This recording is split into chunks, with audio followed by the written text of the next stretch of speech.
I didn't find out from my family. I found out from the county website.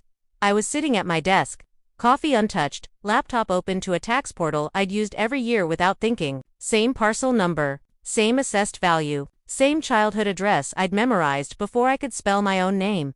Except one thing was different. Owner of record. Not me, not my mother, not my late father, my brother. I refreshed the page. Once, twice. The letters didn't move. There was a date next to the change. 3 weeks ago. I checked my email. Nothing. I checked my phone. No missed calls. No explanations. No apologies. Just silence. The same silence that always came before. Something was quietly decided without me. I scrolled further down the page, hands steady in a way that surprised me. Deed transfer recorded. Title updated. Taxes still pending. My name was still on the tax account. They'd transferred the house and let me keep paying for it. I stared at the screen longer than I should have, not because I didn't understand it, but because I did. This was how things happened in my family. Not loudly, not cruelly, just efficiently. I picked up my phone and typed a message to my mother. Did the house change ownership? 3 dots appeared, then disappeared. Minutes passed. Finally, a reply. We didn't think it was something you needed to worry about. I read it once, then again. I typed one word, okay, and put the phone face down on my desk. At that moment, I didn't feel angry. I felt clear, because if there was one thing my family had always taught me, it was this: if something important happens without you being told, it wasn't an accident, and if you're expected to stay quiet about it, that silence has already been assigned to you. What they didn't know, what none of them could have known, was that the house they'd transferred so carefully, so discreetly, was never truly theirs to give away, and the law doesn't respond to silence. The house was never just a house to us, it was proof that things stayed standing. My parents bought it before life got complicated, before long shifts and quiet disappointments became routine. It was a modest place on a tree-lined street, the kind where neighbors waved but didn't ask questions. Inside, everything had a system. Shoes by the door, bills in one drawer, conversations kept light unless absolutely necessary. Peace mattered in our home, not the warm kind, the managed kind. My mother believed peace was fragile, something you could crack with the wrong tone or the wrong question. She protected it the way some people protect heirlooms, by keeping it untouched. Silence wasn't avoidance to her, it was maintenance. My brother learned that early. He understood how to stay agreeable, how to nod at the right moments, how to say just enough and never too much. When something went wrong, he apologized quickly, even if he wasn't sure why. The apology mattered more than the truth. I noticed things instead. I noticed patterns. I noticed what wasn't said. I noticed when decisions appeared fully formed, with no memory of discussion. As a child, I asked questions that lingered too long. Why we didn't talk about money, why Dad worked weekends, why Mom got quiet when relatives came over. I wasn't trying to challenge anyone. I just wanted to understand the shape of things. Understanding made people uncomfortable. At the dinner table, if I pressed too far, my mother would place her fork down gently and say, "Let's not turn this into a whole thing." She said it calmly, like a suggestion. My brother would change the subject immediately. Sports, school, anything neutral. The tension would dissolve. I learned what worked. He learned what was rewarded. When our father passed, that pattern didn't change. It intensified. Grief became another thing to manage quietly. We didn't argue about the house. We didn't argue about anything. My mother said she wanted things to stay simple. Simple meant unspoken. The house stayed in her name. The bills were split. I lived out of state by then, but I paid the property taxes automatically every year. It was easier that way. Reliable, predictable. No conversations required. No one ever asked me to stop. No one ever asked me to start. I didn't question it. That was my mistake, because in our family, responsibility didn't come with authority. It came with obligation. If you were dependable, you carried things. If you were agreeable, you were protected. My brother visited more often. He handled errands. He fixed things. He sat with my mother at the kitchen table while decisions were made in the soft spaces between sentences. I existed at a distance, not excluded, just unnecessary. That distinction mattered to them. When my mother spoke about the house, it was always abstract. "We'll see. We'll handle it. There's no rush."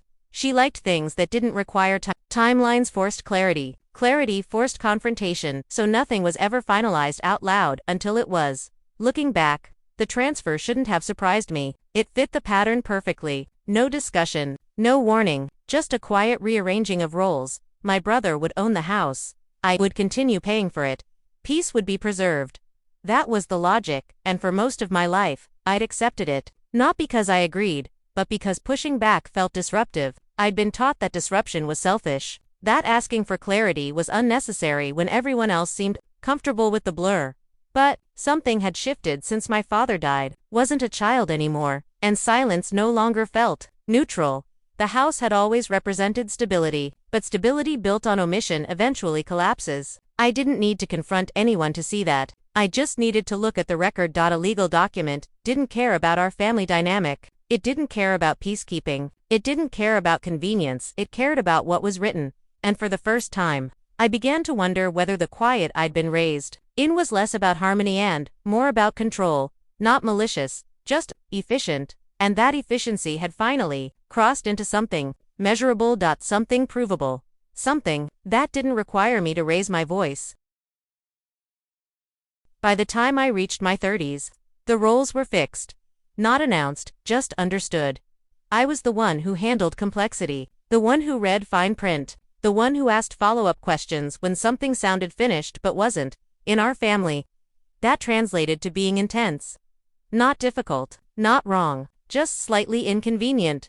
My brother was easy. He could walk into a room and immediately soften it. He knew how to mirror my mother's moods. When she was tired, he was light. When she was anxious, he was reassuring. He never asked for details. He accepted summaries. That made him feel safe.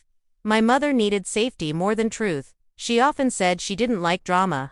But what she meant was unpredictability. Dharma disrupted her sense of control. So she leaned toward whatever kept things smooth. If two people disagreed, she didn't weigh the argument. She chose the option that ended the discussion fastest. That was usually my brother.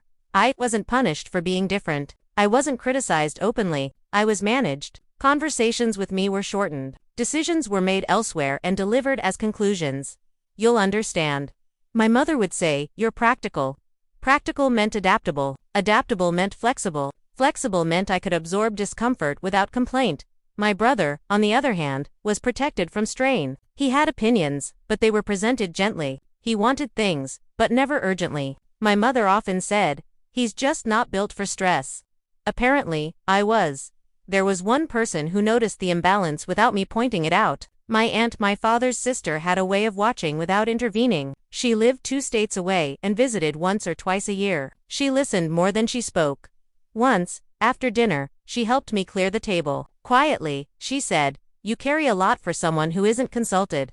I didn't respond. I didn't need to. She didn't push. She just nodded, as if confirming something she'd already suspected.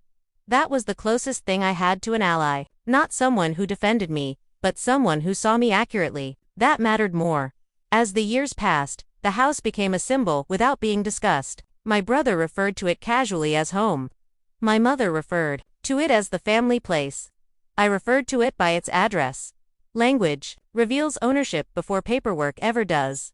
I paid the property taxes every year, on time, automatically. No reminders. The confirmation emails went to my inbox. The receipts were stored in a folder labeled simply, House. No one acknowledged this arrangement. No one thanked me. No one questioned it. Reliability, in my family, was invisible by design.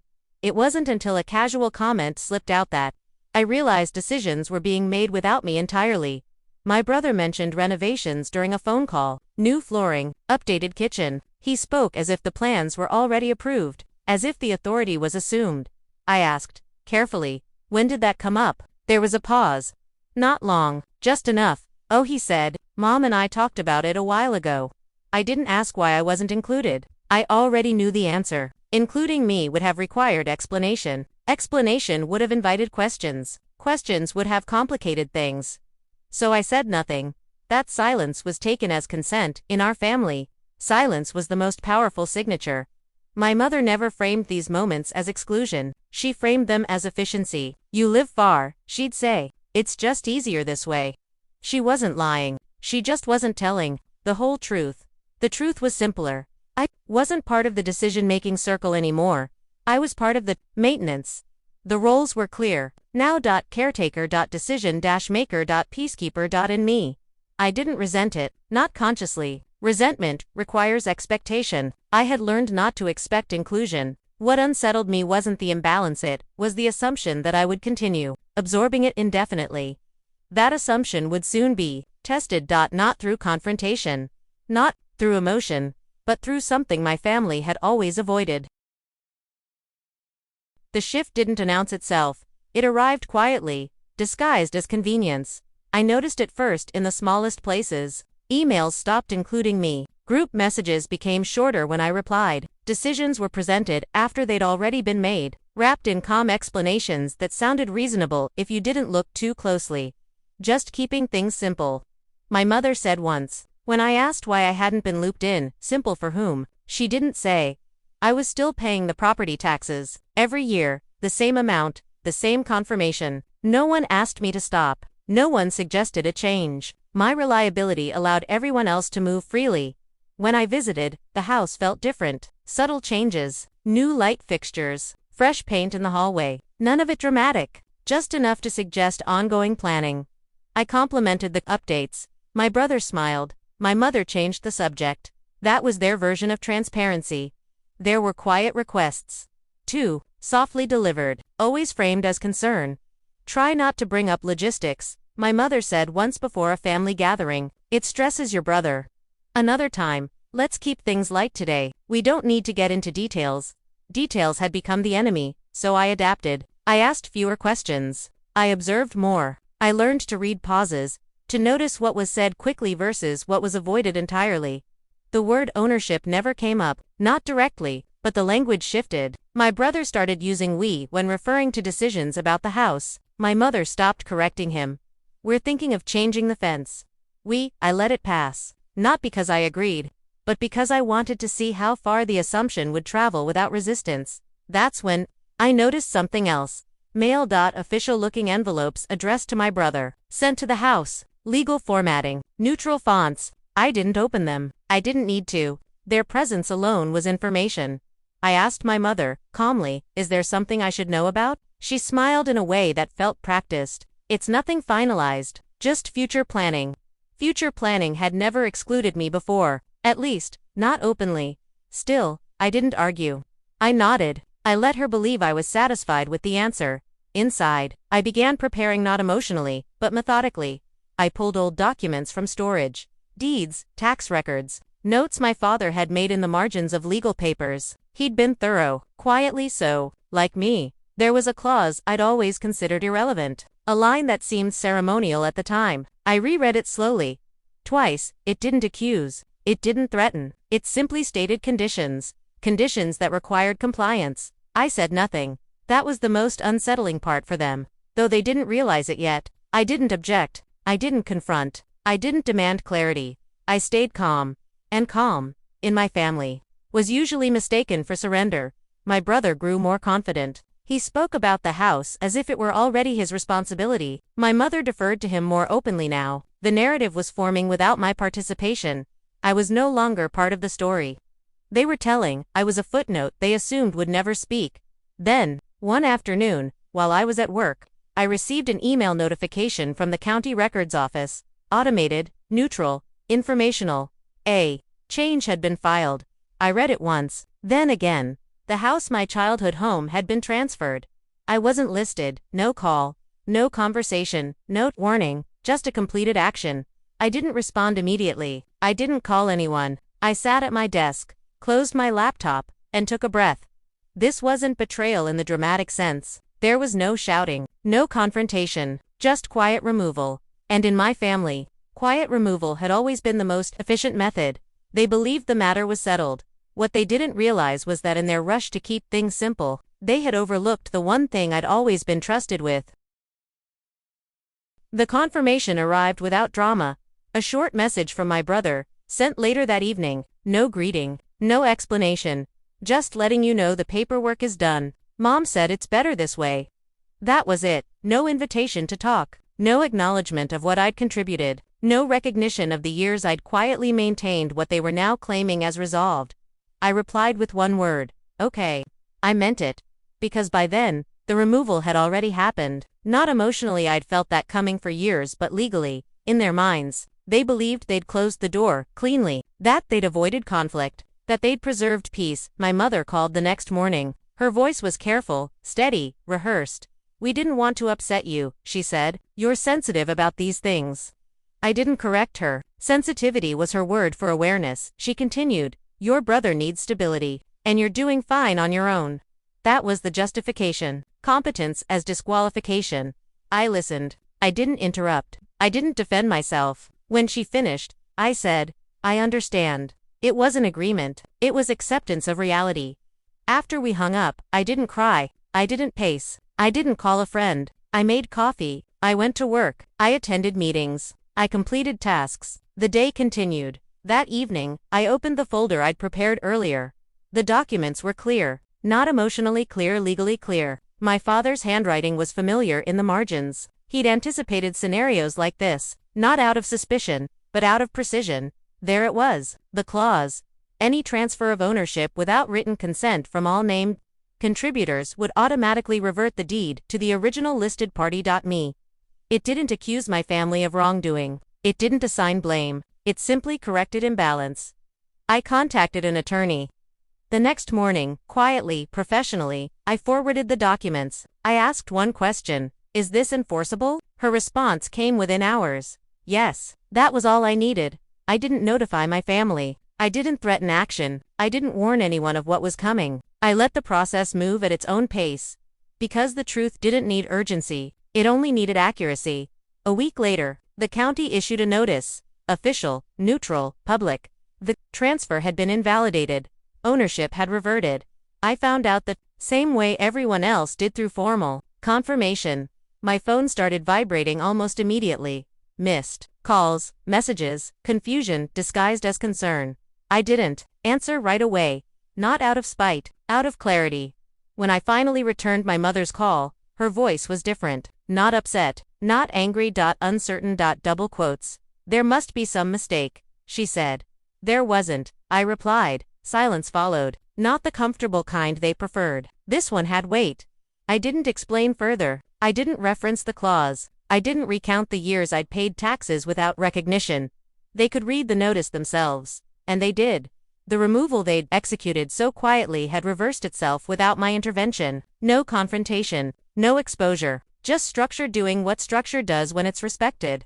I didn't reclaim the house emotionally. I didn't move back in. I didn't make announcements. I simply set boundaries. The house would remain untouched until decisions were discussed openly, with all parties present, or not at all. My brother didn't argue. My mother didn't insist. For the first time, silence worked in my favor. Because silence, when backed by truth, doesn't need permission. And that was the lesson they hadn't anticipated. If this story resonated with you, share your thoughts in the comments and subscribe, because sometimes the quietest truth is the hardest to ignore.